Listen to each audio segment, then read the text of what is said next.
দর্শক আবারও ফিরে আসলাম আপনাদের প্রিয় অনুষ্ঠান জীবনের গল্প নিয়ে। আমাদের ক্যামেরার সামনে আছে এক অসহায় মেয়ে, তার কাছ থেকে জানতে চাই তার জীবনের গল্প। আসসালামু আলাইকুম আপু, কেমন আছো? ওয়ালাইকুম আসসালাম। জি ভালো আছি, আপনি ভালো আছেন? আলহামদুলিল্লাহ ভালো আছি। তোমার নাম কি আপু? মায়া। মায়া। তোমার জন্মস্থান কোথায়? রংপুর। রংপুরে। তোমার পরিবারে কে কে আছে? বাবা মা, আমি বোন।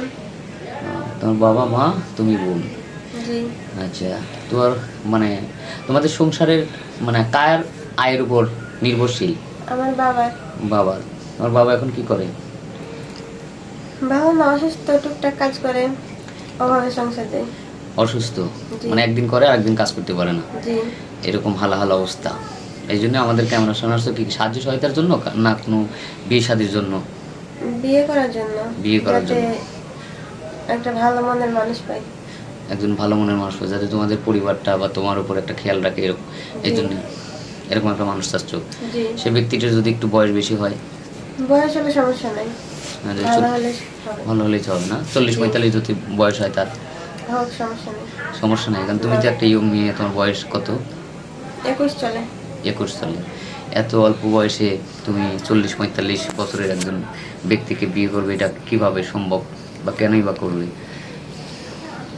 বললাম না যে আসলে আমরা গরিব মানুষ, সুন্দর ছেলে দিয়ে কি করব, জানে ভালো থাকতে পারি। বয়স্ক হলে সমস্যা নেই। সমস্যা নেই, যাতে 3 বেলা খাইতে দিতে পারে। জি। আর বয়স্ক লোক অবশ্যই বউকে ভালোবাসে। হ্যাঁ, বয়স্ক মানুষ ভালোবাসে। আর ইয়ং ছেলেগুলি, স্মার্ট ছেলে পেলে দেখা গেল যে বিয়ে করলো কিন্তু দেখা যায় নেশা করে, বউকে টাকার জন্য, যৌতুকের জন্য মারধর করে। ভালো না। এই জন্য তোমার হচ্ছে, হ্যাঁ না ঠিক আছে, তোমার কথা ঠিক আছে। এই জন্য তুমি চাচ্ছ যে একজন বয়স্ক লোক হলেও যাতে আমার পরিবারটা আমাকে দেখে, জি। 3 বেলা যাতে খাইতে পারি। জি। খুব সুন্দর কথা। তো যাই হোক, আমরা তোমার এই দুঃখের কথা বা এই তোমার এই ভিডিওটা আমরা পাবলিক করব, দেশ বিদেশ থেকে ফোন করবে। হ্যাঁ। জি। তো সেক্ষেত্রে তোমার পার্সোনাল ফোন নাম্বারটা দাও। আমার কোনো ফোন নাই। তোমার ফোন নাই? জি না। এই যুগে তো সবারই ফোন আছে, তোমার ফোন নাই কথা কেউ বিশ্বাস করবে?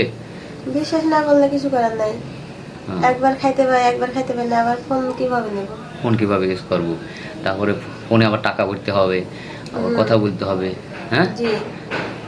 যে টাকা দিয়ে ফোনে লোড দেবো, সে টাকা দিয়ে হাফ কেজি লবণ হবে বা 1 পোয়া মরিচ হবে, তাই না? জি। ঠিক আছে, আমরা আর স্কিপ বাড়াবো না। সুপ্রিয় দর্শক, আপনারা শুনলেন মেয়েটির অসহায়ের গল্প। তার আসলে তাদের সংসারটা খুবই কি বলবো, এমন একটা দারিদ্র কষাঘাতে সে জ্বলছে, যার কারণে আমাদের ক্যামেরার সামনে বাধ্যতামূলক এসেছে তার জীবনের গল্প বলতে।